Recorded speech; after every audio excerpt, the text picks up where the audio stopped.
Christian Stories and Testimony. Milyonaryo, naghirap at naging bilyonaryo. 20 years old na nagtrabaho si Alex sa abroad bilang ship cook.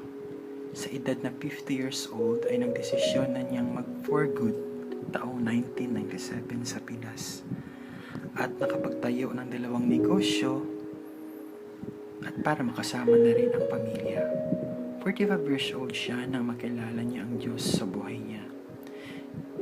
Isang araw, kasama niya ang kanyang pamilya sa simbahan. Habang nakikinig si Alex ng sermon, ay bigla siyang na-touch sa message ng Lord. Sabi ni Pastor, ang kayamanan sa mundo ay hindi sukatan sa kaligayahan sa buhay, kundi dapat itong itulong at ipamahagi sa mga taong nangangailangan at salat sa buhay. At doon natin makakamtan ng kaligayahan ng may saya dahil ito ay pag-ibig ng Diyos. Lalo na kung ginawa natin ito dahil sa Diyos o para sa Diyos. Kaya nang umuwi si Alex ay hindi maalis sa isip niya ang mga katagang iyon. Kaya kinabukasan ay nag-withdraw siya ng malaking halaga at namili ng mga pagkain at dilata at nagbigay din ng kaunting halaga sa mga taong gustong magnegosyo sa kanilang probinsya. Hanggang hindi niya namalayan na kaunti na lang natira sa pera niya. Kaya nagalit sa kanyang asawa nang sabi, ayan na, inubos mo na lahat ng pera na ipon natin. Pati negosyo natin, bumabagsak na rin. Paano na yan tayo ngayon? At sabi ni Alex, pasensya na mahal, hindi ko namalayan ang mga pangyayari. Ewan ko, naging masaya lang ako sa mga ginawa kong pagtulong at paggawa ng charity. Hayaan mo mahal, hindi naman tayo babayaan ng Diyos. Magtiwala lang tayo. Kaya hindi nagtagal ay bininta na nila ang kanilang bahay at ang pera ay binili nila ng maliit na bahay at sa pag-aaral din ng kanilang mga anak. At nagtrabaho na lang si Alex bilang kusinero.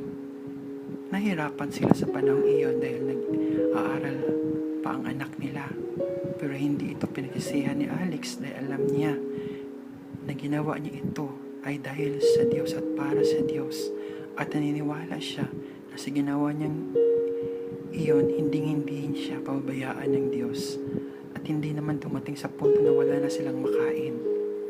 Pagkaraan ng 5 taon ay nakapag-graduate na ang kanilang panganay at nakapagtrabaho na rin. At nagtulungan silang pamilya na magtayo sila ng maliit na karinderya. Kaya naglibot-libot si Alex sa probinsya nila para maghanap ng space for rent. Hanggang may nakasalubong siya. Nakakilala niya. Sir Alex, magandang araw po. Kumusta na po kayo, sir?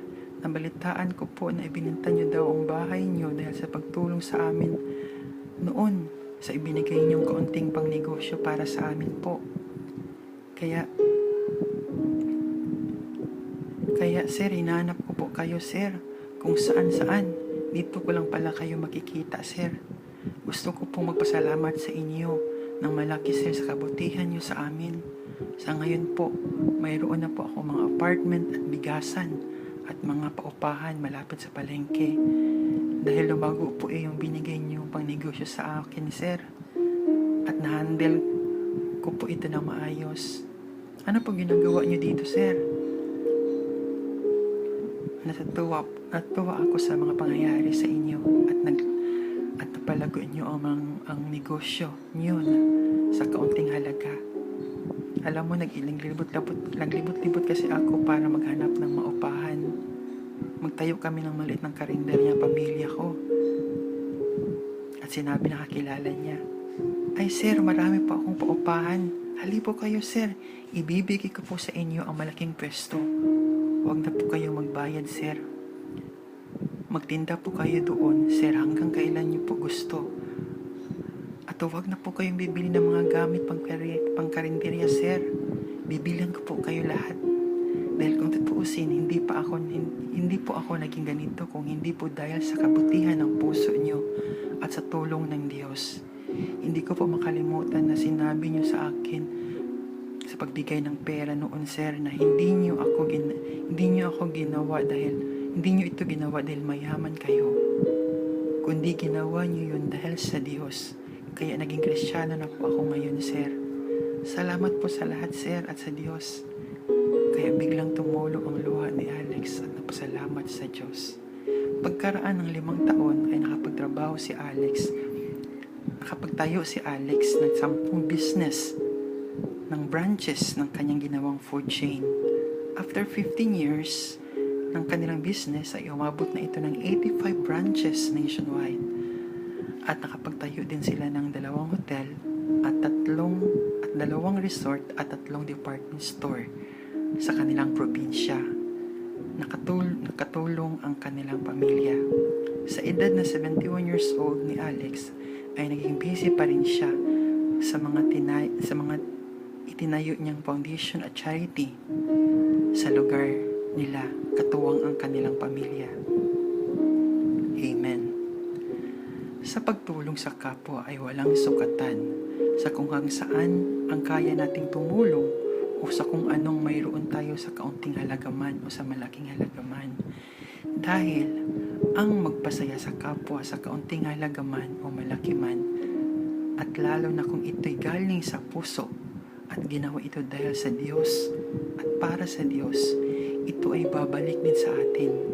Hindi lang tungkol sa pang-araw-araw nating pangailangan, kundi sa lahat ng aspeto ng ating buhay, sa mga bagay na hindi magbibili ng salapi, dahil kahit kailan hindi tayo pabayaan ng Diyos sa mga nagawa nating kabutihan sa kapwa at sa mga bagay na kung ano ang kalugod-lugod sa mata ng Diyos. Proverbs chapter 28 verse 27. He that giveth unto the poor shall not lack, but he that hideth his eyes shall have many a curse. Amen.